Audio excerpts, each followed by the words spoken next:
Baik, Bismillahirrahmanirrahim. Assalamualaikum warahmatullahi wabarakatuh. Alhamdulillah, syukurillah, amma ba'du. Sebelumnya terima kasih pada Bapak dosen dan teman-teman sekalian yang telah memberikan waktunya kepada kami. Insya Allah pada kesempatan kali ini kami akan membahas tentang metode penelitian tafsir. Langsung saja untuk mengefisiensikan waktu. Pada kesempatan kali ini saya akan membahas tentang desain penelitian tafsir. Penelitian tafsir merupakan suatu kegiatan ilmiah yang sangat penting dalam studi Islam, terutama dalam upaya dan menafsirkan pesan-pesan yang terkandung dalam Al-Quran. Dalam desain sendiri itu artinya susunan atau rancangan ya. Nah, menurut Abdul Mustaqim dalam bukunya Metodologi Penafsiran Al-Quran, bahwasanya eh, suatu rancangan sistematis dan terstruktur yang di dalamnya mengkaji, memahami, dan menganalisis ayat-ayat Al-Quran, dan di dalamnya juga mencakup kepada rumusan masalah, lalu pendekatan tafsir, judul penelitian, sumber data, dan metode analisis. Nah, terus seiring dengan perkembangan zaman dan tantangan kontemporer, penafsiran terhadap Al-Quran harus disesuaikan dengan konteks sosial dan budaya yang relevan. Oleh karena itu, desain penelitian tafsir yang baik dan benar menjadi sangat penting dalam menghasilkan tafsir yang tidak hanya sahih, tetapi juga aplikatif dan kontekstual. Nah, menurut Pak Quraisy Shihab, bahwasanya penelitian tafsir itu harus disusun dengan perencanaan metodologis yang jelas. Mengapa? Supaya ketika kita menafsirkan ayat-ayat Al-Quran itu tidak subjektif dan lepas dari konteks gitu. Maka dari itu, desain penelitian tafsir yang baik itu mencakup langkah-langkah sistematis, mulai dari pemilihan judul yang tepat, latar belakang masalah yang jelas, rumusan masalah yang terfokus, hingga pemilihan metode penelitian yang sesuai dengan langkah-langkah sistematis tersebut. Nah, penelitian tafsir harus dapat memadukan antara metode klasik dan modern dalam menafsirkan ayat-ayat Al-Quran. Nah, metode klasik mencakup pada pendekatan filologis dan historis, sementara pendekatan modern lebih mengarah pada kajian sosial dan kultural yang sangat diperlukan untuk memahami relevansi tafsir dalam konteks zaman kini. Nah, menurut eh, Fadlur Rahman, menurut beliau itu dalam penelitian tafsir harus bergerak dari konteks historis ayat menuju konteks kekinian. Menurut pandangan beliau, jadi dalam penelitian tafsir ini harus memperhatikan relevansi pesan Al-Quran dalam kehidupan modern. Nah, jadi ketika kita menyusun desain penelitian tafsir, harus memperhatikan aspek-aspek seperti teori dan pendekatan yang digunakan, kerangka teoritis yang jelas, serta sistematika penulisan yang baik.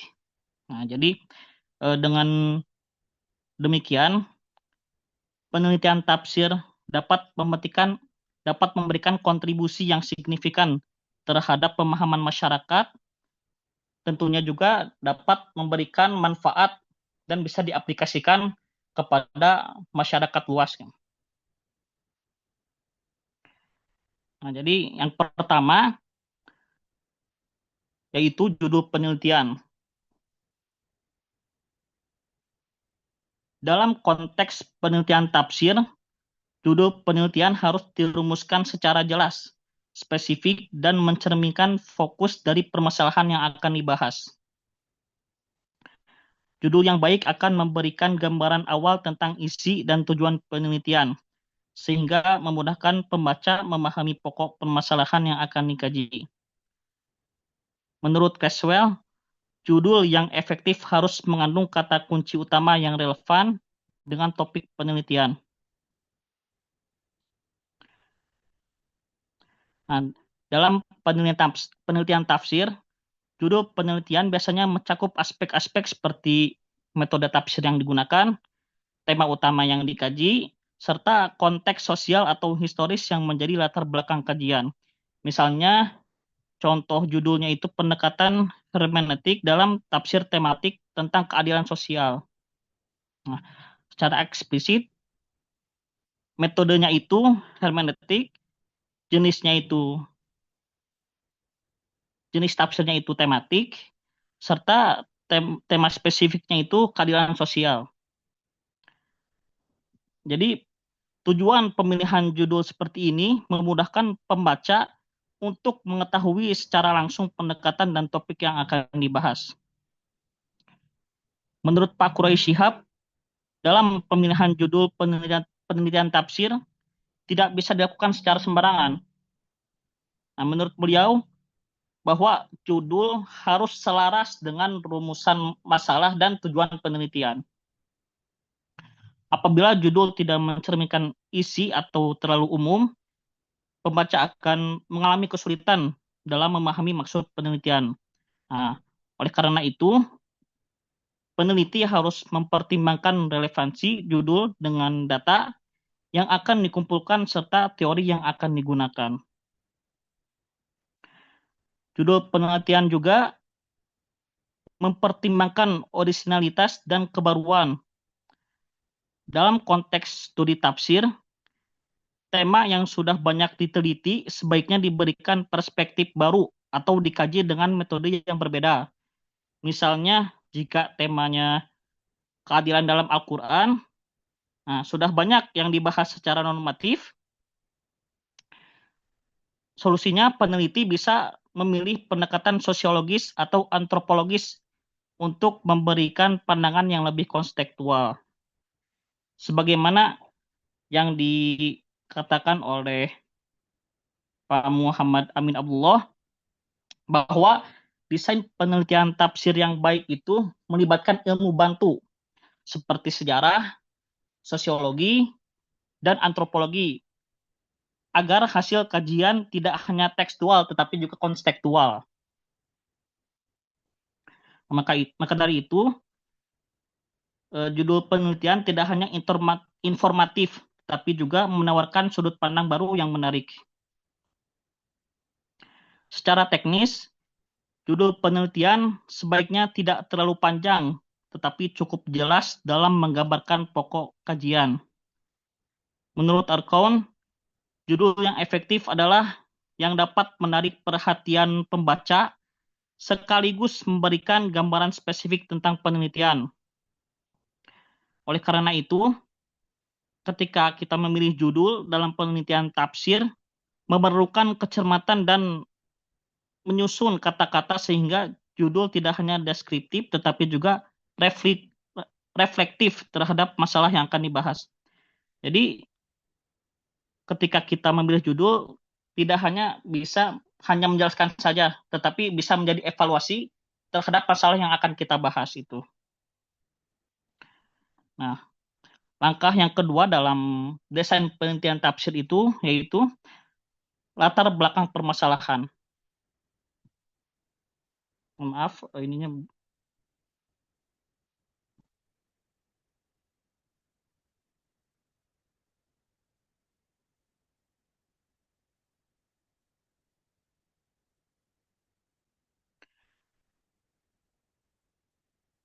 dalam latar belakang permasalahan desain penelitian tafsir, banyak munculnya beragam metode tafsir dari masa klasik hingga modern yang menunjukkan adanya upaya kontinu untuk memahami Al-Quran sesuai dengan konteks sosial yang berkembang. Contohnya metode tafsir bil ma'thur, tafsir biroi, hingga pendekatan hermeneutik, dan tematik merupakan contoh tafsir yang masih belum tidak pernah lepas dari realitas sosial gitu. Nah, namun dalam praktiknya banyak penelitian tafsir yang masih belum memiliki desain penelitian yang sistematis dan terstruktur. Nah, hal ini menyebabkan hasil tafsir tidak dapat dipertanggungjawabkan secara akademik maupun metodologis. Nah, itu tadi seperti yang dikatakan oleh Pak Quraisy Shihab bahwasanya penelitian tafsir itu harus disusun secara sistematis dan perencanaan metodologisnya itu jelas supaya ketika kita menafsirkan ayat-ayat Al-Qur'an itu tidak subjektif.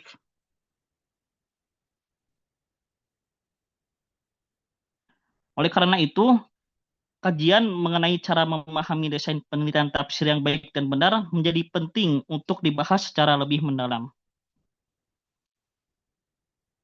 Nah, lalu yang kedua yang melatar belakangi permasalahan desain penelitian tafsir itu sering munculnya dalam penelitian tafsir kurangnya pemahaman mengenai struktur desain penelitian yang ideal. Banyak peneliti yang langsung terjun ke interpretasi ayat tanpa terlebih dahulu merumuskan masalah secara spesifik. Dia langsung menentukan metode penelitian yang tepat atau melakukan kajian pustaka secara komprehensif. Padahal tanpa perencanaan desain yang baik, hasil penelitian tafsir cenderung bersifat parsial dan tidak komprehensif. Nah, hal ini tentu akan berpengaruh terhadap kualitas penelitian serta kontribusinya bagi pengembangan ilmu tafsir itu sendiri. Nah, lalu yang melatar belakangi permasalahan desain penelitian tafsir ini, dalam memahami desain penelitian tafsir juga muncul dari keberagaman pendekatan yang digunakan. Setiap metode memiliki karakteristik, kekuatan, dan keterbatasan masing-masing. Misalnya pendekatan filologis sangat tepat untuk menganalisis teks klasik, tetapi kurang relevan jika diterapkan pada tafsir sosial konstekstual. Sebaliknya, pendekatan sosiologis mungkin efektif dalam memahami respons masyarakat terhadap ayat tertentu, namun tidak cukup mendalam dalam menggali makna literalnya. Nah, oleh karena itu, memahami secara mendalam desain penelitian tafsir dapat membantu peneliti memilih metode yang paling sesuai dengan topik dan tujuan penelitiannya.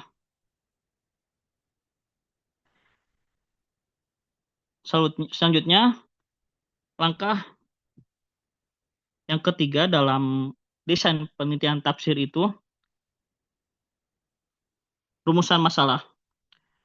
Dalam penelitian tafsir, merumuskan masalah secara tepat sangat penting agar penelitian tidak berjalan tanpa arah.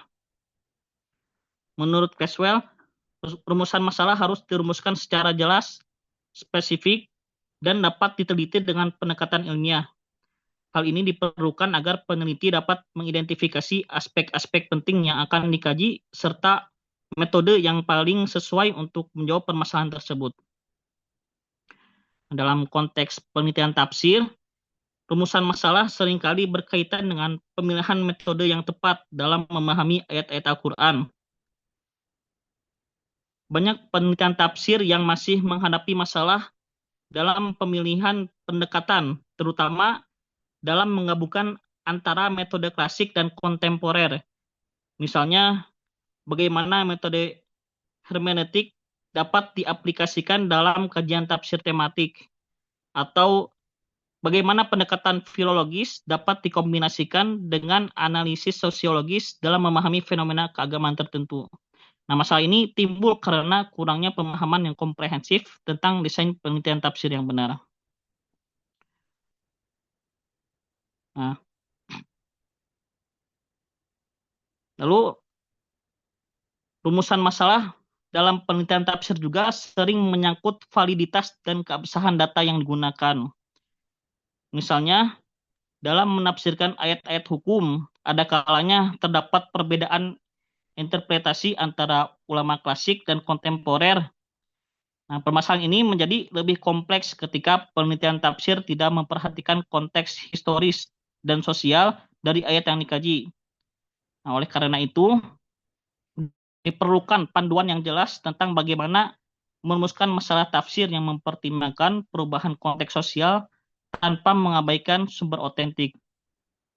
Nah, jadi perlu diingat bahwasanya desain penelitian tafsir ini sangat penting karena sangat menentukan validitas, keabsahan data, lalu relevansi dan kedalaman hasil tafsir, hasil penelitian tafsir itu sendiri.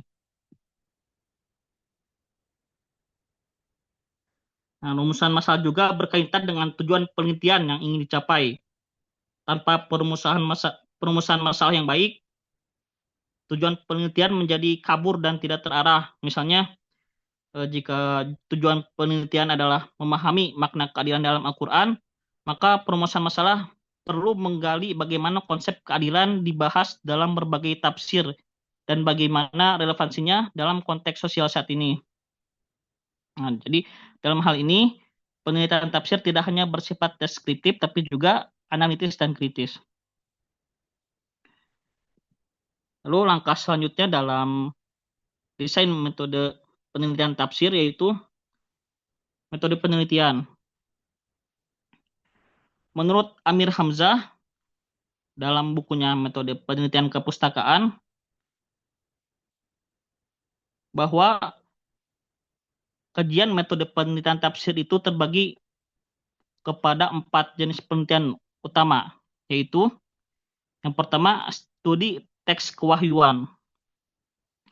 Studi teks kewahyuan adalah jenis penelitian yang bertujuan untuk memahami dan menganalisis isi dari teks wahyu, khususnya Al-Quran, dengan pendekatan tekstual dan kontekstual. Nah, penelitian ini berfokus pada isi kandungan ayat-ayat Al-Quran, baik secara tematik, struktural, linguistik, maupun historis.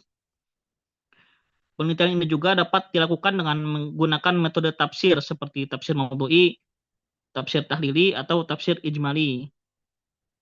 Adapun fokus utama dalam studi ini mencakup kajian bahasa atau linguistik terhadap lafaz-lafaz Al-Quran, penafsiran kandungan ayat, baik dari segi makna literal maupun makna konstekstual. Nah, studi tematik terhadap ayat-ayat yang membahas satu topik tertentu, seperti tentang ilmu, keadilan, atau lingkungan. Lalu, studi konteks turunnya wahyu, atau asbabun nuzul, yang menjelaskan latar belakang sosial dan historis dari ayat tersebut. Nah, penelitian ini penting karena teks wahyu adalah sumber utama ajaran Islam dan referensi utama dalam jurusan ilmu Al-Quran dan tafsir. Lalu yang kedua, kajian pemikiran tokoh. Nah, jenis penelitian ini mengkaji secara mendalam pemikiran, ide-ide, serta kontribusi intelektual seorang tokoh dalam bidang keislaman.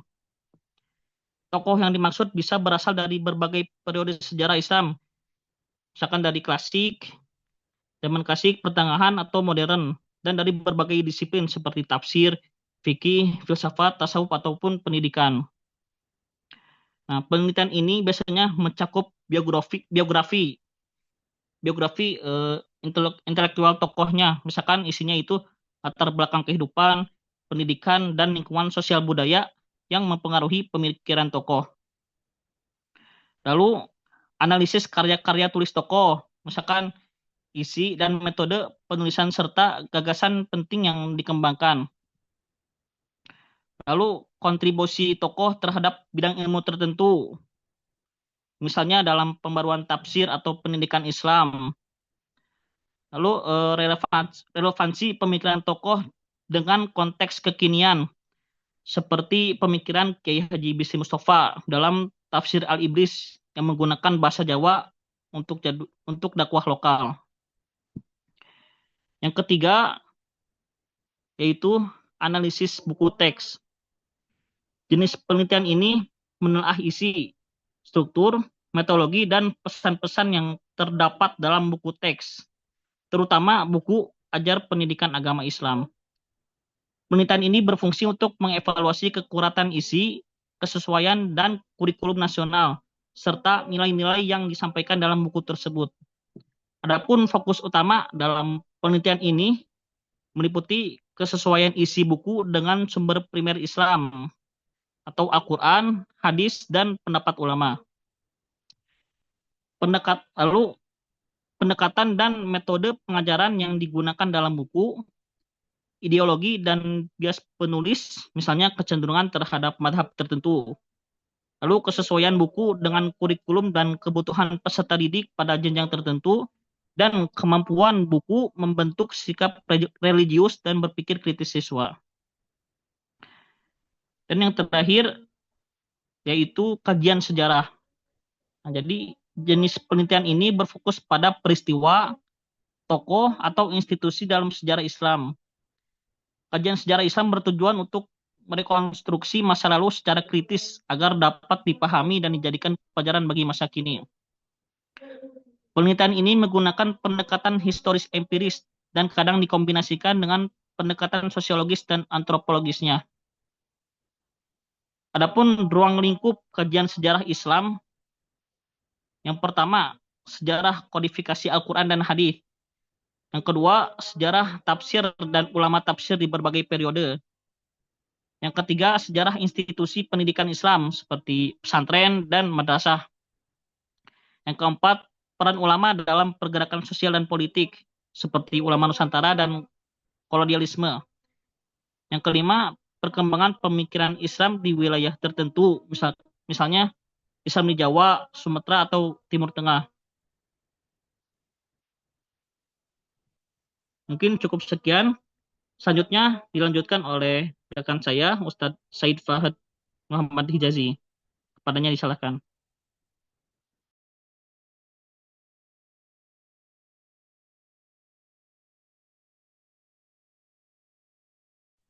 Baik, terima kasih banyak atas rekan saya Ustaz Fajar Nugraha. Saya melanjutkan apa yang sudah beliau sampaikan dalam desain penelitian ilmu tafsir. Jadi sudah membahas metode penelitian. Selanjutnya adalah dalam populasi dan sampel.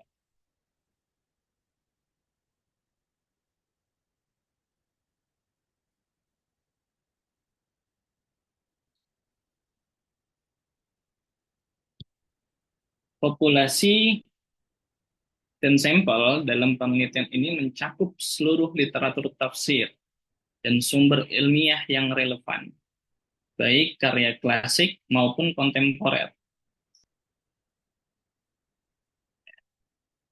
Di antaranya adalah Jamal Bayan karya Imam At-Tabari yang mempresentasikan tafsir bil ma'thur yang sudah dijelaskan dengan rekan saya barusan, bahwasanya tafsir bil ma'thur ini adalah tafsir yang berlandasan atas ayat-ayat atau tafsir Al-Quran bil Quran, atau tafsir Al-Quran bil Sunnah, atau tafsir Al-Quran atau tafsir Sunnah bil Quran, ya, dan lain-lain sebagainya. Jadi atas landasan ayat-ayat atau hadis-hadis atau athar sahabat. Serta ada juga tafsir Al-Misbah, ya, karya Profesor Dr. Quraisy Shihab yang menonjolkan pendekatan tematik atau hermeneutik. Tematik itu berarti sesuai dengan tema-tema, teman-teman. Adapun pula kalau hermeneutik berarti mengambil dari adat istiadat atau sosial dan lain sebagainya. Nah, tafsir-tafsir ini juga menjadi bagian dari populasi data atau sampel karena memberikan landasan konseptual dan memahami struktur serta kerangka metodologis penelitian ilmu tafsir. Sementara itu, sampel dalam penelitian ini dipilih secara purposif, yaitu dengan sengaja memilih karya-karya yang dinilai paling representatif dan relevan terhadap fokus kajian. Pemilihan ini didasarkan pada beberapa kriteria utama, seperti kedalaman analisis terhadap metodologi tafsir, atau relevansi dengan tema dan desain penelitian yang sistematis ataupun ilmiah, serta keberagaman pendekatan antar karya klasik dan modern. Tujuannya adalah untuk mendapatkan pemahaman yang komprehensif mengenai inovasi dan konsistensi dalam metode tafsir dari berbagai zaman. Meskipun jumlah karya yang dianalisis tidak disebutkan secara eksplisit, fokus utama tetap pada sumber-sumber yang berpengaruh dan berkualitas tinggi dalam bidang tafsir dan metodologi penelitian.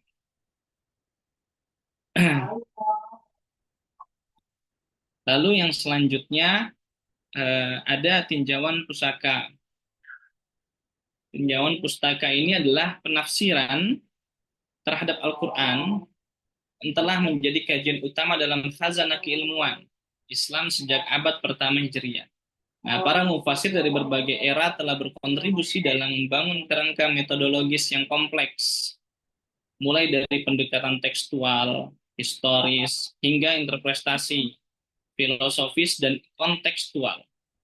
Tinjauan pustaka dalam penelitian tafsir bertujuan untuk memetakan perkembangan metodologi penafsiran, serta merumuskan pijakan teoretik bagi penelitian yang akan dilakukan. Dalam tradisi klasik, Imam At-Tabari dikenal sebagai pelopor tafsir sistematik melalui karya yang monumental, Jamil Bayan an Ta'wil Quran.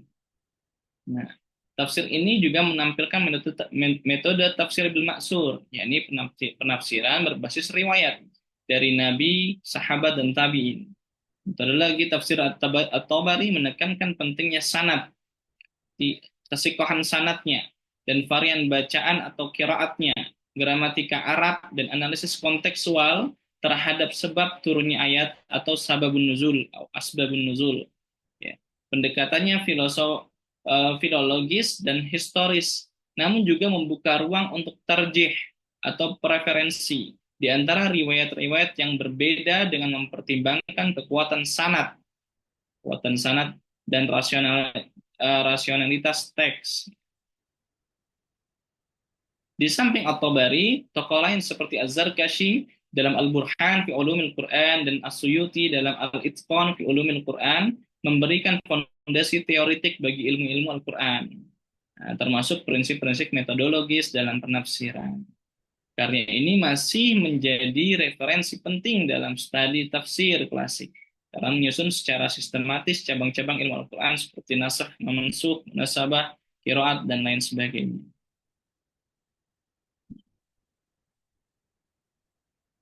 Perubahan sosial dan kebangkitan intelektual modern menuntut pembaca baru terhadap teks suci.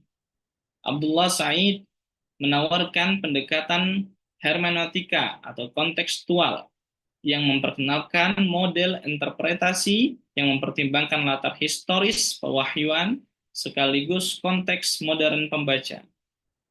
Dalam pendekatan ini, saya mengusulkan 4 tahap penafsiran. Penafsiran yang pertama tahap yang pertama adalah memahami struktur dan bahasa teks. Lalu yang kedua, menganalisis konteks historis pewahyuan. Lalu yang ketiga, memahami intensi makna bagi masyarakat. Dan yang keempat, mengaktualisasikan makna dalam masyarakat kontemporer. Nah, pendekatan ini sangat efektif dan menafsirkan ayat-ayat hukum, sosial, dan etis yang seringkali digunakan secara kaku tanpa mempertimbangkan perkembangan zaman. Sebagai pelengkap, Muhammad Syahrur memperkenalkan paradigma qiraah mu'asirah. Qiraah mu'asirah berarti qiraah modern atau pembacaan modern terhadap Al-Quran melalui karyanya Al-Kitab wal Quran. Syahrur mengembangkan 2 konsep penting, hudud atau batasan interpretatif, dan nazariyatul makna al-zamani, teori makna temporal. Menurutnya, teks suci bersifat tetap, namun interpretasi manusia bersifat dinamis. Oleh karena itu, ia mengusulkan agar pemahaman terhadap ayat-ayat hukum, gender, dan sosial dibuka melalui lensa modernitas dan ilmu pengetahuan. Nah, pendekatannya memberi ruang bagi reinterpretasi ayat-ayat yang selama ini dipahami secara legalistik atau patriarkal, sehingga membuka cakrawala pemahaman baru yang lebih progresif. Lalu yang selanjutnya ada dalam desain penelitian tafsir ada yang namanya kerangka teori. Nah, kerangka teori ini dalam penelitian tafsir Al-Quran dibangun atas dasar kesadaran bahwa Al-Quran merupakan kitab suci yang bersifat ilahiyah, universal dan abadi, tidak bisa diubah-ubah. Namun pemahaman manusia terhadap teksnya sangat dipengaruhi oleh ruang dan waktu, serta oleh kemampuan interpretatif yang kontekstual. Oleh karenanya, penafsiran terhadap Al-Quran tidak dapat hanya dilakukan dengan pendekatan tekstualis atau literalistik, melainkan harus melibatkan pemahaman yang menyeluruh terhadap dimensi historis atau konteks pewahyuan, atau sosiologis, kehidupan masyarakat saat turunnya wahyu ketika itu, atau kultural atau adat, ya, realita budaya tempat Al-Quran diturunkan dan dibaca. Dalam hal ini, pemikiran dan pendekatan dari para tokoh klasik dan kontemporer menjadi pijakan teoritis yang penting untuk membangun pemahaman integratif dan aplikatif terhadap teks suci ini. Salah satu pendekatan utama yang dijadikan fondasi teori dalam penelitian ini adalah pendekatan tematik, tafsir maudhu'i, sesuai dengan tema. Sebagaimana dirumuskan oleh Said Hawa dalam karyanya Al-Asas fit Tafsir. Hawa menekankan pentingnya pendekatan sistematis dalam memahami Al-Quran, yaitu menelusuri suatu tema secara menyeluruh dari berbagai ayat yang disebar dalam Al-Quran. Menurutnya, pemahaman terhadap satu surah atau kelompok ayat tidak dapat dilakukan secara fragmentaris, melainkan harus dilihat dari secara utuh sebagai satu kesatuan yang menyampaikan pesan dakwah yang komprehensif. Hawa juga menyoroti pentingnya struktur pemaknaan dalam setiap surah untuk menjaga kesinambungan, gagasan, dan tujuan wahyu. Pendekatan tematik ini juga memungkinkan peneliti untuk membangun struktur pemahaman terhadap sebuah tema tertentu, seperti tema keadilan kasih sayang, atau hukum, atau lain-lain sebagainya, secara menyeluruh dan konsisten dengan semangat keseluruhan Al-Quran. Nah, selain pendekatan tematik, penelitian ini juga menggunakan pendekatan hermeneutika kontekstual yang dikembangkan oleh cendekiawan kontemporer, itu adalah Abdullah Said. Said menyatakan bahwa untuk memahami pesan-pesan Al-Quran secara relevan di era modern, seorang penafsir harus memadukan pemahaman historis dengan konteks sosial kontemporer.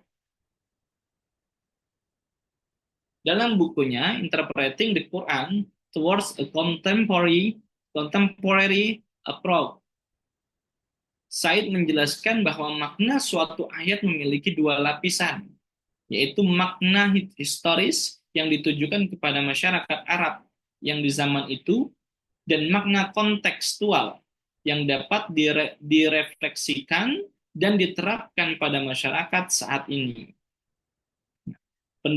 Pendekatan ini mengusulkan 4 tahap penting dalam proses penafsiran. Yang pertama itu adalah memahami teks, lalu menganalisis konteks pewahyuan, lalu memahami intens makna pada masa awal, dan seterusnya adalah mencari relevansi aplikatif dan konteks masa kini. Melalui penggabungan dua pendekatan ini, tematik dan hermeneutik kontekstual, kerangka teori dalam penelitian ini dibangun untuk memberikan ruang pemaknaan yang komprehensif terhadap teks Al-Quran. Nah, penafsiran ini juga yang dihasilkan diharapkan tidak hanya akurat dari sisi bahasa dan historis, tetapi juga responsif terhadap kebutuhan dan tantangan kehidupan modern. Nah, dengan pendekatan ini, penelitian tafsir tidak hanya bersifat deskriptif, terhadap isi Al-Quran, tetapi juga bersifat reflektif dan transformatif, dalam arti bahwa ia mampu memberi kontribusi terhadap pembangunan nilai, hukum, dan etika dalam masyarakat Muslim di masa kini. Lalu yang selanjutnya adalah yang kedelapan, ada sistematika penulisan. Dalam makalah desain penelitian tafsir disusun secara sistematis dengan struktur sebagai berikut. Nah, ini desain sistematika penulisan. Yang pertama adalah halaman judul. Halaman judul yang pastinya memuat judul makalah, nama penulis, dan institusi jika ada. Lalu yang selanjutnya ada abstrak. Abstrak yang terdiri dari ringkasan atau isi makalah, ringkasan isi makalah dalam bahasa Indonesia dan bahasa Inggris, disertai dengan kata kunci. Lalu ada pendahuluan menjelaskan latar belakang, urgensi penelitian, dan tujuan dari penyusunan desain penelitian tafsir. Selanjutnya ada rumusan masalah yang menguraikan pertanyaan-pertanyaan inti yang menjadi fokus penelitian tafsir. Lalu ada populasi dan sampel. Ada metode penelitian yang menjelaskan pendekatan kualitatif dengan teknik studi pustaka serta tahapan penelitian yang digunakan. Lalu ada populasi dan sampel menyebutkan literatur tafsir klasik dan kontemporer yang menjadi sumber data serta kriteria pemilihan sampel pustaka. Lalu juga ada tinjauan pustaka mengulas perkembangan metodologi tafsir dari masa klasik hingga kontemporer serta ada tokoh-tokoh utama di dalamnya. Ada kerangka teori. Kerangka teori ini menjelaskan landasan teoritis yang digunakan, yaitu adalah pendekatan tematik Said Hawa dan tematik Said Hawa dan hermeneutika kontekstual Abdullah Said, menggabungkan dua teori ya. Lalu selanjutnya ada sistematika penulisan yang menjabarkan susunan isi makalah sebagaimana bagian ini. Lalu ada kesimpulan yang merangkum temuan utama dari pembahasan serta urgensi pentingnya desain penelitian tafsir yang sistematis dan kontekstual. Dan yang terakhir ada daftar pustaka untuk memuat referensi ilmiah yang digunakan dalam penyusunan makalah. Kesimpulannya adalah desain penelitian tafsir ini memiliki peranan penting dalam menjaga kualitas, validitas, dan relevansi kajian terhadap ayat-ayat Al-Quran. Penelitian tafsir yang disusun secara sistematis dengan perencanaan judul yang tepat, rumusan masalah yang fokus, serta metode yang sesuai akan menghasilkan pemahaman yang tidak hanya sahih dalam secara tekstual, tetapi juga aplikatif dalam menjawab tantangan sosial kontemporer. Nah, melalui pendekatan kualitatif dan studi pusaka, makalah menekankan bahwa pentingnya integrasi antara warisan keilmuan klasik seperti metode tafsir bil maksur yang diusungkan oleh At-Tabari dengan pendekatan kontekstual seperti tafsir tematik dan sosial yang dikembangkan oleh mufassir modern seperti Profesor Quraisy Shihab. Nah, kerangka teori dalam makalah ini menggabungkan pendekatan tematik ala Said Hawa dengan hermeneutika kontekstual dari Abdullah Said. Mungkin itu saja yang bisa kami sampaikan dalam makalah desain penelitian tafsir. Mungkin teman-teman ada yang ingin bertanya atau ingin menambahkan, atau dari Pak Dokter sendiri ingin menambahkan, karena ini saya juga perdana juga ini dalam hal tulis menulis agak sedikit membingungkan. Jadi mohon arahannya dan tambahannya dari teman-teman sekalian. Jazakumullah khairan wasta'fikum. Assalamualaikum warahmatullahi wabarakatuh. Silakan teman-teman yang ingin bertanya dan menambahkan. Baik, izin Ustaz. Nah, Ustazah, tafadhal. Terima kasih Ustaz atas penjelasannya yang sudah panjang lebar ya. Mungkin kalau disimpulkan desain penelitian tafsir ini sebenarnya sama aja ya dengan desain penelitian keilmuan lainnya gitu ya. Hanya saja mungkin bedanya di objek kajian atau pendekatannya gitu, atau analisisnya, atau bagaimana gitu. Terus bisa nggak makalah ini kan eh, walaupun sudah dijelaskan buat saya itu masih abstrak gitu ya. Jadi bisa nggak diberi contoh gitu, contoh desain penelitian yang me- sudah aplikasinya, misalnya me- apa ya, menghadirkan satu satu tema penelitian, atau mungkin bisa diambil dari yang penelitian sudah jadi gitu ya, sudah ada gitu. Terima kasih.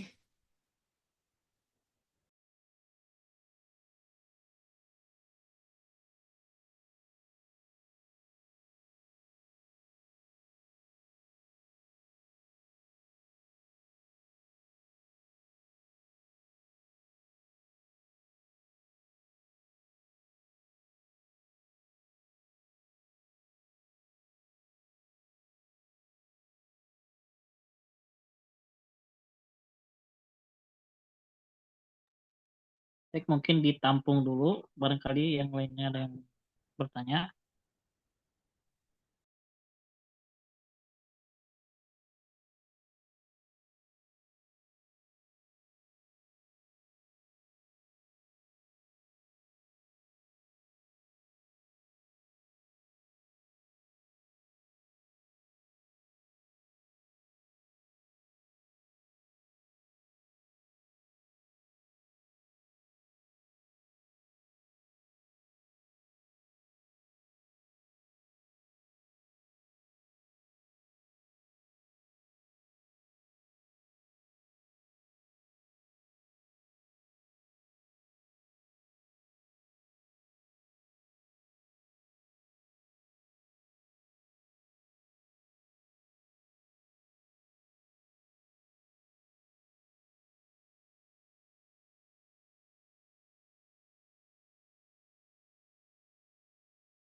Gimana? Kok pada diam?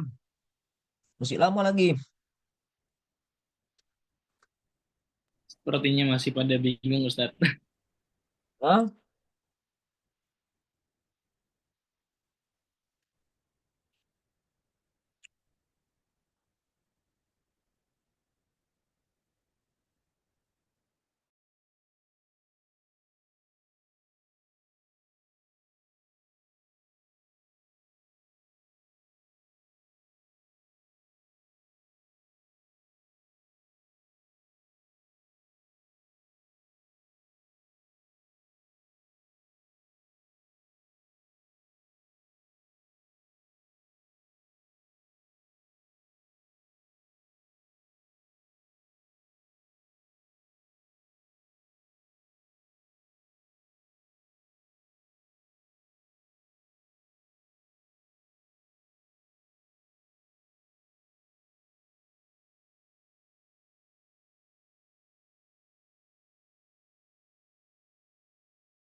Kalau nggak ada ya, tutup saja apanya itu, apa namanya, PowerPoint-nya.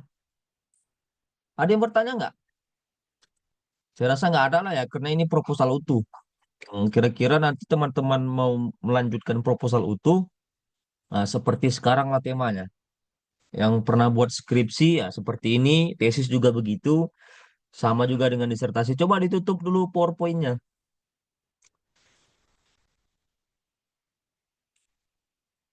ditutup. Nah, pertama latar belakang, judul dulu ya, judul ya, cara membuat judul ya kalau mau manual ya bisa datang ke perpus, ya, melihat jurnal, artikel, tesis atau disertasi para alumni. Kalau mau yang simple pakai kota ya tinggal duduk depan laptop, di download saja jutaan jurnal di Mendeley, di Pusnas. Pusnas itu kan sekarang bisa online ya. Apa Pusnas, resource resource Pusnas itu websitenya. Itu judul. Yang mau buat judul dulu atau mau masalah juga bisa. Mau judul duluan atau permasalahan duluan itu sama-sama silakan saja mana yang enak peneliti. Kalau saya biasanya masalah dulu. Judul itu bisa ngikut belakangan. Kadang judul dia bisa berubah-berubah dia apanya. eh, Diksinya berubah-berubah kadang. Ya itu judul. Latar belakang masalah kita sudah pernah bahas ya ketika presentasi beberapa minggu yang lalu. Dalam latar belakang masalah hanya dua pola saja, deduksi dengan induksi. Deduksi yang dari umum ke khusus atau piramida terbalik. Saya pernah jelaskan misalnya bahas tentang durian, kalau deduksi berarti dia bahas tentang yang umum-umum dulu, misalnya buah-buahan sampai mengkerucut menjadi durian. Nah, kebalikannya induksi, dalam penulisan latar belakangnya langsung dia tembak objeknya durian ya, yang akhirnya nanti dia membuat suatu pernyataan dalam bentuk yang umum atau piramida yang asli lah. Nah, itu kalau penulisan latar belakang masalah. Baru membuat pertanyaan atau merumuskan masalah. Untuk merumuskan masalah, tadi setelah latar belakang itu banyak dalam setiap paragrafnya itu celah yang bisa mengandung permasalahan baru. Nah, makanya kita di situ harus teliti mana kira-kira yang bisa dijadikan rekomendasi bagi peneliti selanjutnya, bagi peneliti yang ingin meneliti yang kira-kira relevan penelitiannya sama dengan kayak kita atau adik-adik kita lah. Nah, jadi bisa menjadi jalan ya, memberi jalan kepada mereka melalui identifikasi masalah. Jadi rumusan masalah itu harus diidentifikasi masalah. Banyak yang masalah-masalah yang akan kita buat nanti. Poin satu, poin dua, poin tiga, poin empat. Ini kan identifikasi menemukan masalah. Jadi kita temukanlah celah mana kira-kira yang bisa menjadi rekomendasi kepada peneliti selanjutnya. Jangan kita hanya nulis tesis kemudian tidak merekomendasikan kepada penelitian selanjutnya. Ya, berkembang penelitian itu. Nah, caranya harus membuat identifikasi masalah. Nah, sebanyak mungkin ya. Poin satu, poin dua, poin tiga, poin empat. Tentunya berbagai macam masalah ini nggak mungkin juga kita bahas semuanya. Makanya kita batasi. Kita batasi dua masalah saja atau tiga masalah saja. Kemudian baru kita rumuskan berupa pertanyaan. Ya, ya cukuplah pertanyaannya satu saja atau dua. Kalau misalnya dia studi tokoh, tafsir, ya cukuplah pertanyaan satu saja. Karena bab tiga itu kan tentang tokohnya langsung. Tentang Buya Hamka. Misalnya, berarti bab 3 itu tentang profilnya Buya Hamka kan, Tafsir Al-Azhar. Nah, itu tidak usah lagi buat pertanyaan kan. Siapa itu Buya Hamka, ya bagaimana, nggak perlu lagi lah. Kena tokoh. Tapi kalau dia studi yang non-tokoh, tafsir non-tokoh, nah, buat misalnya dua pertanyaan. Pertanyaan pertama untuk bab 3, pertanyaan kedua untuk bab 4. Nah, itu dalam merumuskan masalah.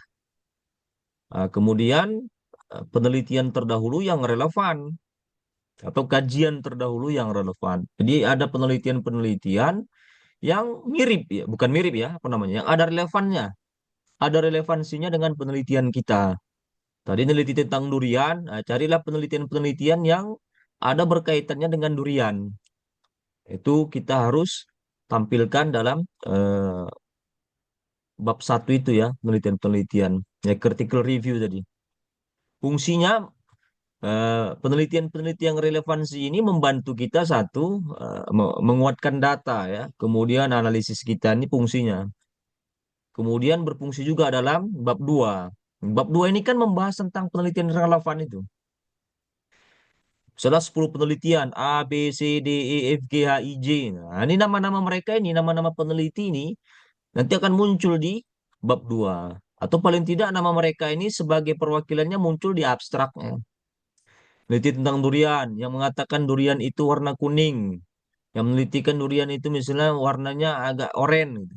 Nah, ini harus ada pro kontra itu. Nah, itu kan di abstrak kan begitu kan. Di abstrak itu ditulis bukan setelah selesai penelitian, bukan.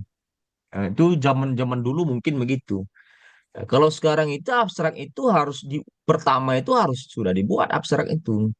Cuma bahasanya jangan langsung penelitian ini menyimpulkan, bukan. Karena penelitiannya belum selesai. Tapi bahasanya ya kesimpulan sementara atau asumsi lah. Kalau dia kuantitatif, hipotesis ya, atau postulat, apalagi itu. A priori. Ya pokoknya bahasanya kesimpulan besar lah. Bukan kesimpulan utuh. Karena kesimpulan besar itu bisa jadi kesimpulan akhirnya itu berbeda dengan pernyataan awal. Jadi ada kesimpulan kecilnya. Nanti bahasanya begitu. Penelitian ini memiliki kesimpulan sementara atau memiliki asumsi. Ya. Jadi sudah dibuat duluan di abstrak itu. Nah, paragraf pertama itulah tentang eh, asumsi tadi itu atau postulat awal kita itu. Baru paragraf keduanya tentang penelitian relevan tadi itu nama-nama mereka itu A, B, C sampai Z tadi itu. Nah, kita tinggal memposisikan posisi kita kemana nih? Apa kita menjembatani? Apakah kita memberikan suatu hal yang baru? Atau kita memperkuat teori sebelumnya? Atau kita menolak teori sebelumnya?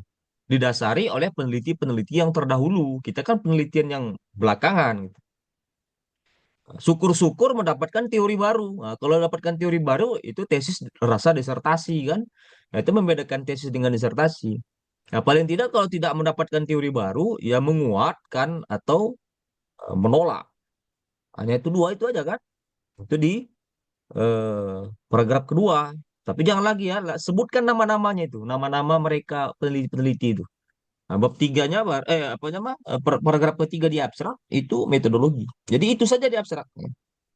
Simpulan sementara, kemudian debat apa akademik, ya, penelitian relevan. Yang ketiga itu metodologi. Nah, jadi sudah dimunculkan di awal. Ya. Jadi penelitian relevan sebanyak mungkin, ya, sebanyak mungkin. Setelah itu baru metodologi kan dibuat di proposal itu. Nah, kita tahu sendiri apakah pakai kualitatif jenisnya, kuantitatif sudah kita pelajari ya di makalah sebelumnya. Pendekatannya menggunakan apa?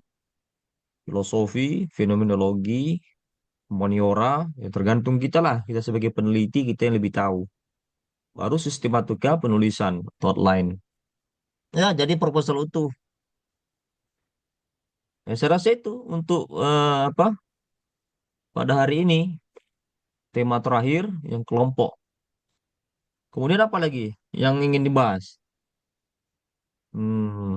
Plagiasi ya, supaya proposalnya nggak plagiasi. Plagiasi ini penting. Nanti mau menyerahkan proposal, baik ke saya atau ke Pak Muid itu, di belakangnya buat lampiran plagiasi, hasil plagiasinya. Minimal 30% ya. Lebih dari 30% tidak diterima. Pak, gimana Pak supaya plagiasinya tidak terlalu banyak? Pakai spinner sama para praso. Itu apa produk AI terbaru itu. Sekarang udah enak ya dengan adanya apa namanya para praso ini. Silakan diperhatikan ya supaya plagiatnya enggak banyak. Para praso, para praso online. Silakan di sini saja. Jadi artikelnya copy paste letakkan di sini. Yang gratis ini, yang berbayar juga lebih bagus nih. Nah, tinggal tempel saja di sini artikelnya baru para praso. Baru ketahuan nanti Turnitinya berapa persen deh. Kalau kurang puas lagi pakai spinner juga bisa. Spinner ini registrasi dulu ya. Nah, kebetulan saya sudah registrasi Spinner ID. Nah, ini pakai. Nah, ini tinggal tempel teksnya di sini untuk mengurangi plagiasi. Hasilnya nanti ini ditempelkan sebagai lampiran bahwasanya penelitian Anda ini eh, murni ya, karya Anda sendiri, banyak bahasa Anda sendiri. Kalau spinner ini dia nanti kalau Anda ada artikel orang lain yang relevan dengan punya Anda tempelkan ke sini, dia bisa merubah bahasa misalnya. Budi pergi ke pasar. Nah, nanti mendetek dia mana kira-kira bahasa yang sama dengan artikel sebelumnya. Dia cari sinonimnya. Budi pergi ya. Jadi yang di warna merahnya itu yang ada klik nanti yang diwarnainnya. Pokoknya yang warna-warna itu ada klik. Nanti dia kasih alternatif sinonimnya. Budi pergi ke pasar. Apalagi bahasa sinonim pergi misalnya. Apa sinonim pergi? Budi. Nah, nanti dikasih alternatif sama dia itu. Jadi Anda klik aja nanti perginya apa sinonim pergi misalnya. Menuju, Budi. menuju ke Hah? pasar. Menuju Berangkat ke ke pasar. pasar, misalnya begitu, Berangkat. kira-kira gitu lah. Berangkat ke pasar, nah, itu bagus spinner tuh itu enaknya tuh. Jadi tinggal tinggal kalian saja nanti dia ngasih alternatif sinonim baru bahasanya. Nah, nanti kan nggak plagiat. Nah, itu gunakan ini ya, spinner atau paraphrase. Kemudian apa lagi ya? Sudah jelas ya apanya? Sudah dikasih tahu tentang plagiasi. Berapa lagi? Udah cukup lah ya. Apalagi ada Sedikit yang mau mohon ditanyakan? info Waktu masih terkait banyak. izin Ustaz. Hmm. Mohon izin Apa tuh? Ustaz. Silakan. Silakan. Ya, mohon informasi terkait dengan situs-situs untuk mendownload jurnal-jurnal internasional yang kiranya free atau yang mungkin kampus PTIK menyediakan apa Hmm. namanya eh, situs yang bisa kami gunakan secara free untuk mendownload jurnal internasional. Terima kasih. Oke. Satu, Mendeley saja ya. Benar banyak, tapi yang paling sering dipakai orang Mendeley ya. Siapa sih Mendeley? Ini saja Mendeley. Hmm. Udah download semua ini Mendeley ya. Ini apanya? Udah download semua nih. Di awal pertemuan saya suruh nih nggak salah download ini ya. Mendeley nih ya. Ini Mendeley nih coba. Ini tuh footnote juga Mendeley. Ini jutaan jurnal di sini kan. Tinggal diklik saja. Tafsir apa misalnya? Tafsir Quraisy Shihab. Ini semua bahasa bisa dia. Kalau Anda bisa bahasa Cina, bahasa Mandarin juga bisa. Terserah Anda lah nih. Nilai pendidikan multikun kajian tafsir Al-Quran. Tinggal download-download saja nih. Ada yang bisa di-download, ada yang tidak bisa di-download. Karena tergantung si pengarangnya. Si pengarangnya kalau misalnya dia tidak izinkan di-download, harus berbayar. Tergantung. Ya, ini. Ya silakanlah dicari ya. Mau yang bahasa Inggris juga banyak. Sini saja apanya. Untuk mencari apanya. Jurnal-jurnal. Kemudian nanti tesis teman-teman ini, kalian nanti ini kan akan dipublish di jurnal. Ketika jurnal itu sudah diakui, dia dia masuk ke sini nanti. Dia masuk ke sini. Jadi kalau jurnal-jurnal sudah masuk ke sini, sudah dikategorikan jurnalnya bukan abal-abal ya. Jadi misalnya bisa juga bisa nama orang juga bisa misalnya kita tertarik dengan penelitian siapa ya sebut namanya misalnya kayak nama saya misalnya. Kalau misalnya ada nama saya sini berarti udah ada penelitian saya. Ya, Kriya Sin Bis. Itu kan. Ini penelitian saya sudah masuk sini. Ini penelitian-penelitian yang sudah masuk sini ini sudah apa ya? Sudah nggak abal-abal lah. Ini kan penelitian saya nih. Ini satu. Ini juga punya saya nih. Relasi ekonomi dengan hukum agama. Ini ya. Nih lagi nih. Nih kan. Ya, mau tulis judulnya, mau tulis nama orangnya. Bisa. Jadi di sini aja di Mandeli ya. Di download aja Mandelinya. Untuk ngambil ijazah, setelah selesai gimana cara Pak? Buat apa namanya? Sudah saya ajarkan ya, submit jurnal. Untuk submit jurnal, untuk Indonesia kan Sinta. Sinta. Sinta. Nah, harus bisa belajar jurnal Sinta ya. Harus belajar ini Sinta nih. Sinta. Sinta ini nama pewayangan ya. Pewayangan apa ini? Sinta ini. Kalau nggak salah Ramayana, saya Sinta ini suaminya Rama ya. Ramayana.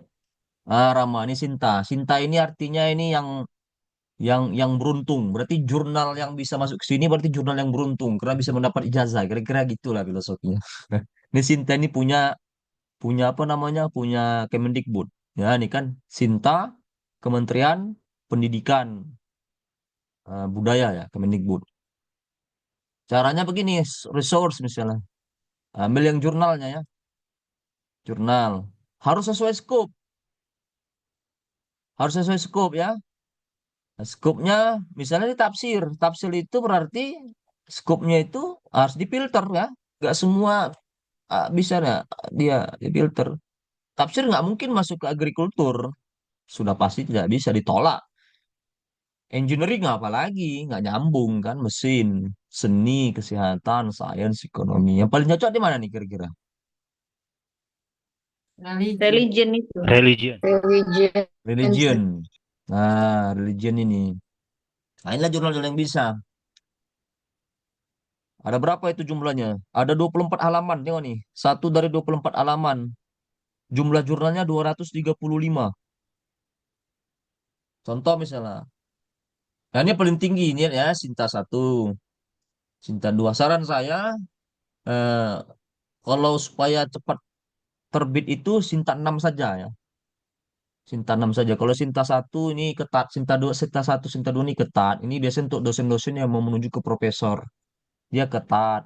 Kalaupun ada bayarannya tinggi ya, pasarannya ini dosen-dosen berani bayar misalnya sampai 5 juta, 6 juta. Ya karena hitung-hitungan matematikanya kan, karena dia mau naik ke jabatan fungsional. Kalau ada fee, kalau Sinta 6 hampir semuanya gratis. Tapi kalaupun ada fee-nya pasarannya kalau nggak salah saya 300.000 itu murah. Jadi kalau ada 300.000 udah ambil saja, udah paling murah itu. 500 ke bawah lah.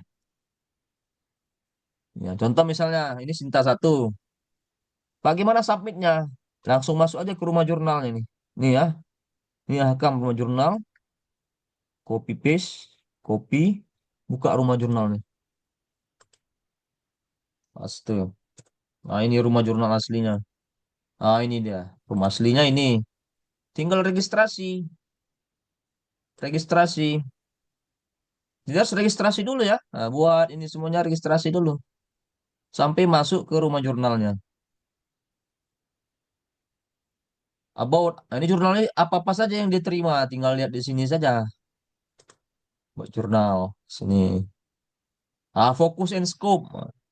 Walaupun dia ini religion, tengok juga fokus dan scope-nya. Kalau tidak ada katanya tafsir, nggak bisa juga ini dimasukkan.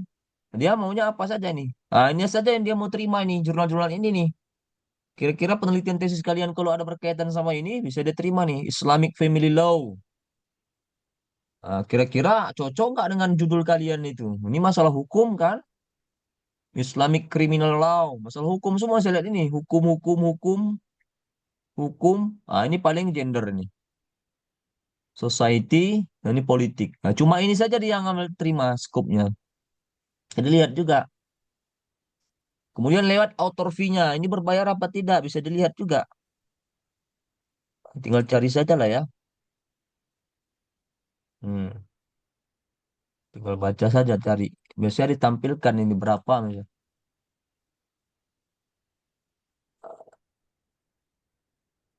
Nah, berapa tahun dia terbit apa namanya berapa apa slotnya berapa? Slotnya berapa? Ini kita di isu keren. Berapa slot dia sekali terbit? Dihitung saja. Satu, dua, tiga, empat, lima, enam, tujuh, delapan, sembilan, 10, 11. 11 slot ya. Nah, bayangkan 11 slot.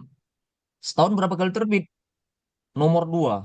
Nah, 2 kali. Ini volume ini menunjukkan sudah berapa tahun dia berdiri. Volume 24 berarti sudah 24 tahun dia berdiri jurnal ini. Kemudian nomor 2 berarti setahun 2 kali terbit. Nah, volume 1 biasanya itu Juni atau Mei. Volume 2 ya paling kalau nggak November, Desember. Ada nggak yang monthly? Ada, biasanya abal-abal kalau yang monthly tiap bulan terbit. Nah, paling banyak itu biasanya setahun 3 kali. Kebayang nggak ya? Ini 11 slot. Kita kalikan dengan jumlah universitas, stay, apalagi YIN seluruh Indonesia dari Sabang sampai Merauke. Nah, kita kecilkan lagi jurusan Fakultas Usuluddin misalnya. Fakultas Usuluddin khusus jurusan ilmu Quran tafsir. Bayangkan ya, itu dari Sabang sampai Merauke berapa jumlah mahasiswa dan semua peraturannya itu harus ngupload ke jurnal. Kalau slotnya cuma 12, Anda bisa bayangkan itu. Hmm. Ngantrinya itu lama sekali ngantrinya. Kan pasti setiap daerah itu ada jurusan ilmu Quran tafsir. Ngantrinya itu, bayang. Jadi ngantri, gimana Mas supaya cepat? Buat sendiri saja rumah jurnalnya, Anda punya rumah jurnal sendiri gitu. Nah, ini kan bisa gampang, dibilang ya semua tapi gampang kan? Anda buat sendiri misalnya, Pak Yunal Isra pingin jadi decision makernya, pemilik jurnalnya. Tinggal beli ini kan, tinggal beli domain sama apa namanya? Domain ini apa? Ini namanya kan AC ini domain, ini Hostinger kan? Tinggal beli hostinger sama domain aja yang kontrak berapa tahun nih. Setahu saya setahun tahun ada yang per bulan kan. Nah, buat saja misalnya jurnal Yunal Isra apa tafsir misalnya. Nah, dia sendiri yang apa? Yang buat di sini. Nah, kemudian setelah dia beli hostinger sama apanya, eh, apa namanya, hostinger sama domainnya, tinggal daftarkan. Daftarkannya pun nama pewayangan juga, namanya Arjuna. Nah, nama-nama wayang semua. Ini daftarkan ke sini. Ah, Arjuna Ken Wikut nih. Daftarkan ke sini. Oh nih, Arjuna. Nah, nggak mau ya. Your connection is private. Oh, ini Arjuna nih. Arjuna ini apa nih? Kepanjangannya Akreditasi Jurnal Nasional. Arjuna. Akreditasi Jurnal Nasional. Jadi didaftarkan saja. Jadi Pak Yunal Isra kalau dari itu daftarkan ke sini. Jadi punya milik sendiri. Ah, tapi dicari juga reviewer-reviewernya. Ya, nah, ini kan mau lihat siapa-siapa aja reviewernya. Ah, ini reviewernya. Jadi walaupun kita sudah jadi punya kita sendiri, cari juga digandeng ini partnernya. Sama kayak aplikasi Gojek lah. Pemiliknya Nadiem Makarim, kemudian mitra-mitranya itu yang Gojek itu kan. Nah ini kira-kira ini yang punya tulisan semua nih, Asep Sepenjahar ini kan. Jadi harus ditempelkan mitranya. Karena ketika masuk nanti ke rumah jurnalnya Pak Yunal Isra, pasti Pak Yunal Isra ini menugaskan ini nih yang nama-nama di sini nih untuk mereview jurnal-jurnal yang masuk ke tempat dia. Kenapa berbayar, Pak? Ya nggak mungkin Pak Yunan Isra ini menyuruh Asep Syafuddin Jahar kemudian apa gratis. Nggak mungkin juga kan? Karena Asep Syafuddin Jahar ini pasti mereview. Kan nggak mungkin juga. Jadi harus Pak Yunan Isra kan harus bayar ke Asep Syafuddin Jahar ini. Asep Syafuddin Jahar ini apa namanya? Rektor ya, rektor UIN ini kan. Asep Syafuddin Jahar ini rektor UIN ini sekarang, Win Sarip. Ya kan nggak mungkin Pak Yunan Isra itu nyuruh Profesor Asep Syafuddin Jahar itu gratis, nggak mungkin kan? Karena mau orang mereview gitu. Nah, itu kenapa dia harus berbayar? Karena anggaran dari negara pun tidak ada untuk mereview itu. Nah, itu kalau seandainya mau jadi pengelola jurnal ya, buat sendiri jurnalnya aja. Tapi dia nyewa hostinger sama ini, hostinger sama apa? Zaman domain.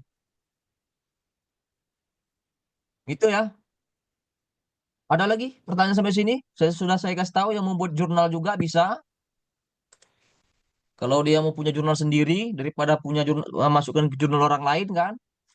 Jadi bayangkan ngantri, ya, ngantri. Nah, kalau ngantri begitu, caranya gimana triknya? Ya pakai jalan tol. Kalau jalan tol itu, di situ biasanya ada nomor apanya, WA saja. Ya, kalau misalnya di nomor 1.000 itu paling murah itu, udah ambil saja tuh. Daripada ngantri, bayangkan dari Sabang sampai Merauke, Anda bisa bayangkan berapa jurusan ilmu Quran tafsir. Itu ngantri dia. Slotnya cuma 12. Ambil yang Sinta 6. Itu saran saya begitu. Tapi kalau misalnya mau ngantri juga nggak apa-apa. Ya terbitnya paling, ya tergantung antriannya itulah. Atau buat sendiri, itu paling nggak ngantri yang saya ajarkan tadi Pak Yunal Isra itu buat sendiri, daftarkan jurnalnya, dan itu bisa jadi kerjaan baru itu, beneran. Jadi kerjaan baru, Pak. Jadi selain kerjaan baru itu dapat dapat ekonomi baru dari situ kan. Karena kalau misal apalagi kalau naik nanti grade-nya. Jadi supaya jurnal ini naik grade-nya ke level 1, Pak Yunal Isra ini harus menggandeng semua profesor-profesor dia buat jadi reviewer di situ. Ya, profesor ini jadikan reviewer, profesor ini jadikan. Jadi mitranya Pak Yunal Isra itu harus profesor semua yang paling tidak ada ID Scopusnya. Itu jurnalnya langsung kalau didaftarkan ke Kemendikbud itu langsung Sinta satu itu. Ah, kalau Sinta satu Pak Yunali Isra itu udah berani dia misalnya apa kan? Ya terserah pengelolanya untuk menyuruh reviewer itu kan harus dibayar untuk review. Sudah ada yang pernah submit jurnal di sini? Sudah ada? Ya?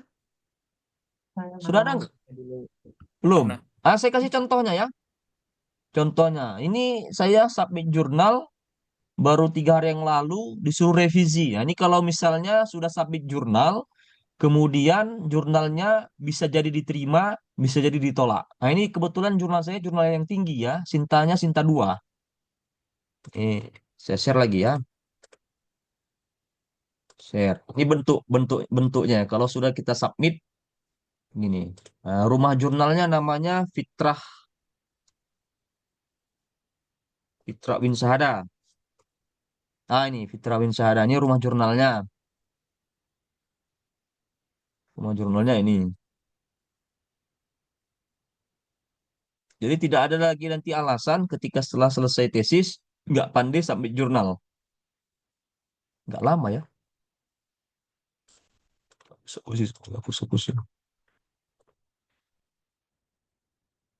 Lama.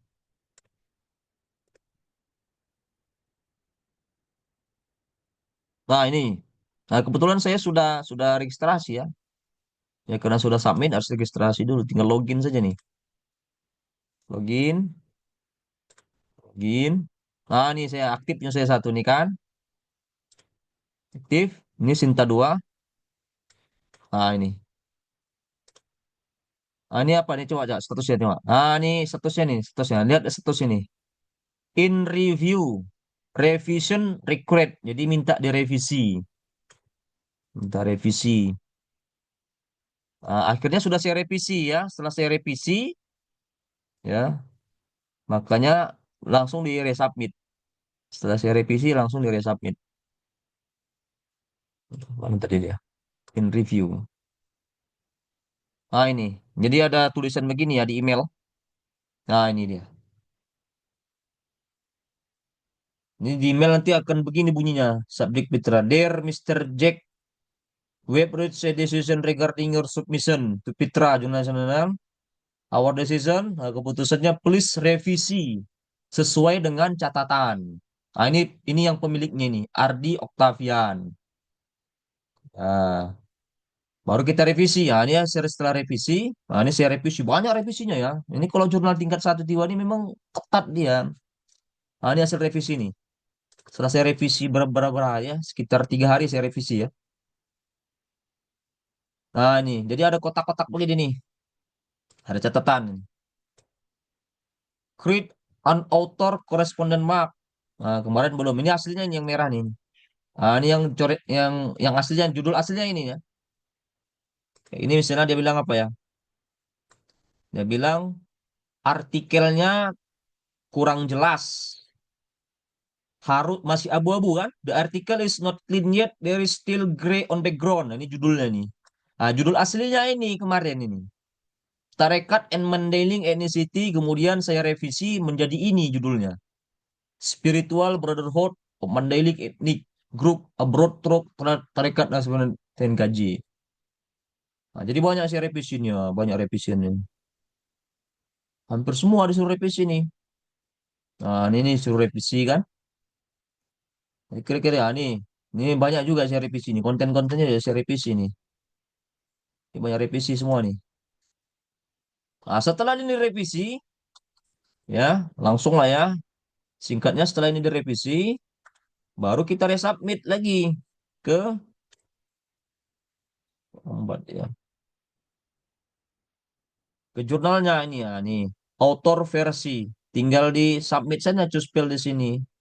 Tinggal menunggu si pengelola jurnal. Apakah bisa dilanjut? Apakah discontinue? Kalau bisa dilanjut, nanti akan masuk lagi ke email. Paling our decision received. Kira-kira gitulah. Atau accept gitu. Masih saya kayak orang Medan ya. Kayak kurang apa ya? Our decision accept gitu. Kira-kira gitulah. Accept atau received gitu. Udah selesai, tinggal terbit.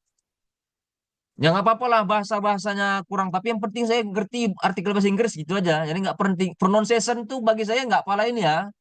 Saya orangnya nggak pronunciation nggak pala. Yang penting kalau ada orang bule ngomong kita paham gitu lah. Kita bisa membalasnya. Kita bisa artikel-artikel Inggris kita bisa juga gitu kan. Nah, walaupun pronunciationnya kurang bagus ya. Kira-kira gitu ya.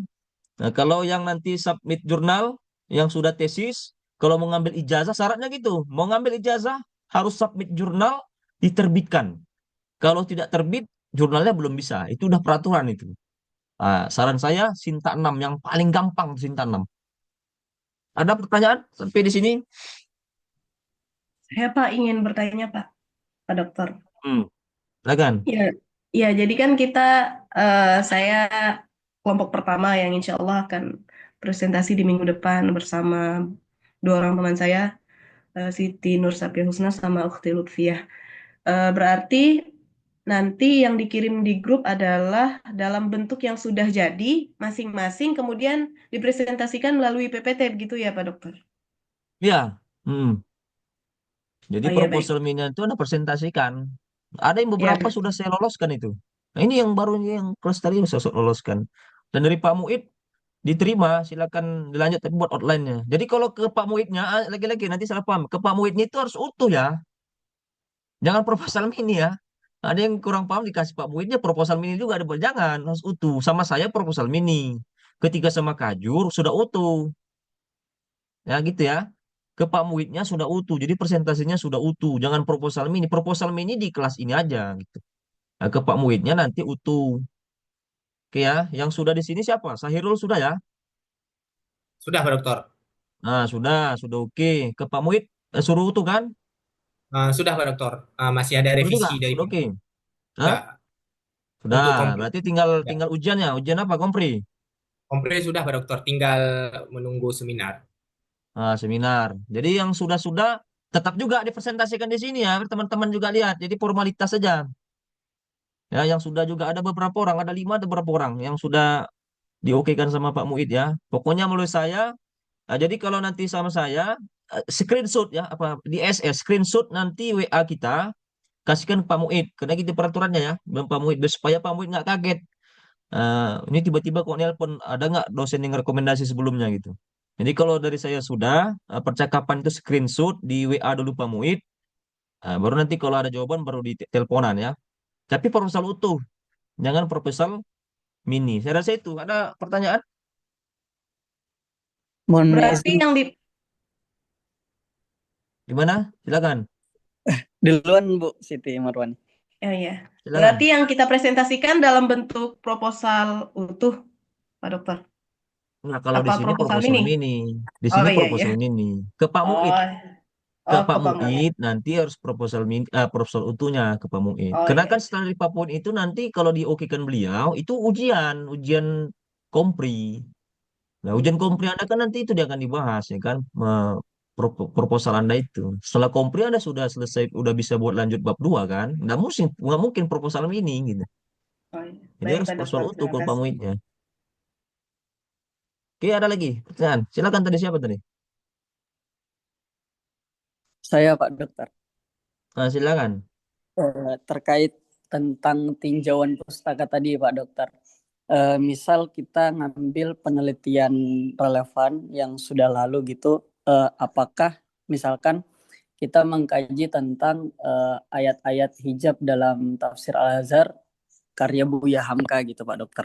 Nah, Hah? misalkan yang jadi tinjauan pustakanya itu adalah cuma eh, mufasirnya yang sama gitu, akan tetapi temanya yang beda, ataukah temanya yang sama gitu, ayat-ayat tentang hijab dalam Al-Quran, akan tetapi mufasirnya yang berbeda gitu. Nah, kemudian kalau untuk yang plagiasi Pak Dokter, kemarin itu kan waktu nyusun skripsi gitu ada beberapa tips and trick gitu dari teman-teman bahwa agar tidak terbaca plagiasi gitu ketika Turnitin, itu footnote, kemudian bab 2 dan bab 3 itu dihilangkan. Nah, kemudian juga untuk yang ayat-ayat Al-Quran dan terjemahan itu apakah kena plagiasi Pak Dokter? Terima Ya kasih. makanya masukkan ke spinner sama praprase. Jadi Anda nggak pusing lagi. Itu udah produk produk apa itu AI ya. Produk AI ini mudah. Jadi Anda langsung aja masukkan seluruh total apa Anda itu, tesis Anda itu ke paraprase. Jadi artikelnya masukkan ke situ, langsung di paraprase. Jadi langsung dia bekerja itu apanya. Cuma kalau praprase ini hanya berapa halaman aja bisa. 3 halaman atau 4 halaman. Kecuali Anda berbayar. Jadi kalau tesis kita 150 halaman, bisa langsung 150 halaman. Jadi dia yang mengoreksi. Nah, nanti kemudian nanti keluar keluar apanya, keluar hasilnya, ada baru di spinner lagi. Ke spinner lagi supaya ditekannya lagi supaya lebih kecil lagi ya. Biasanya kalau udah masuk paraprase itu ya 20 sekian persen. Pakai spinner lagi nanti bisa jadi 10%.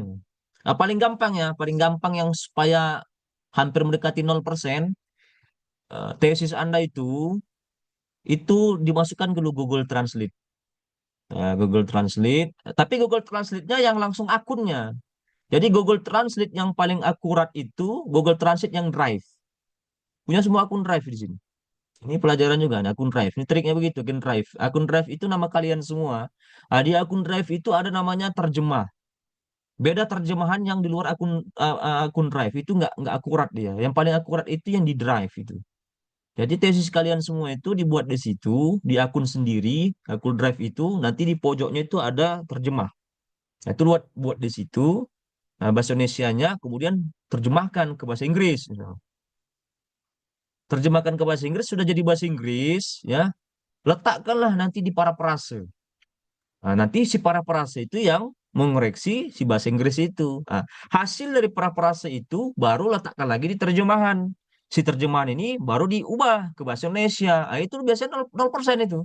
Nah, itu trik saya ajari itu, 0% itu. Itu maksudnya. Ini yang pertama, itu yang bahasa Indonesia diletakkan di terjemah, itu buat ke bahasa Inggris. Hasil bahasa Inggrisnya diletakkan ke parafrase. Ya. Hasil dari parafrase di copy paste lagi masukkan ke apa tadi? Ke Google Terjemah, ya. Hasilnya nanti baru di spinner. Baru nanti mereka 0%. Itu caranya ya. Nah, triknya begitu. Intinya penelitian kalau seandainya tidak plagiat ya sudah dianggap itu penelitian kalian ya. Meskipun judulnya mirip, ya, tapi bahasanya bahasa kalian kan gitu. Tidak mengarang orang lain gitu. Gitu ya. Untuk ayat-ayat Al-Quran itu gak usah sebutkan ayatnya. Paling ayatnya di pertama saja sebutkan. Paling sebutkannya surah An-Nisa sekian udah. Supaya untuk apa namanya minimalisir perprase. Kalau ayatnya nanti diulang-ulang redundansi itu yang susah nanti. Ya, jadi ayatnya untuk selanjutnya itu sebutkan saja nama surahnya. Ada lagi sampai situ? Ada pertanyaan? Cukup lah ya. Udah clear lah. Udah gampang. Nah, saya cukup. Silakan di closing statement apa makalah. Silakan besok apa ya bukunya sudah ada di tangan masing-masing. Kita bahas itu setengah jam itu. Atau ketua kelas coba di share PDF-nya. Takutnya teman-teman ada atau ada semua bukunya Sudah atau ada di atau grup, Pak Dokter. Ada Hah? di grup Ustaz Ada di grup, Pak PDF-nya. Dokter. Coba di share ulang nanti ya. Atau pas apanya aja, pas hari hanya aja. Takutnya tenggelam ya. Takut tenggelam nanti. Oh, siap, Pak Ada Dokter. grup itu kan ya, di share ulang. Oke, silakan di closing statement. Silakan Pak Makalam. Baik, terima kasih. Mungkin cukup sekian dari kelompok kami. Kurang dan lebihnya mohon dimaafkan. Terima kasih kepada Pak Dokter dan teman-teman sekalian yang telah menyimak. Akhirul kalam. Assalamualaikum warahmatullahi wabarakatuh. Waalaikumsalam warahmatullahi wabarakatuh. Sudah dipoto? Waalaikumsalam Ketua kelas? warahmatullahi wabarakatuh. Sudah, Pak Dokter. Oke, terima kasih. Saya live ya. Syukran Ustaz.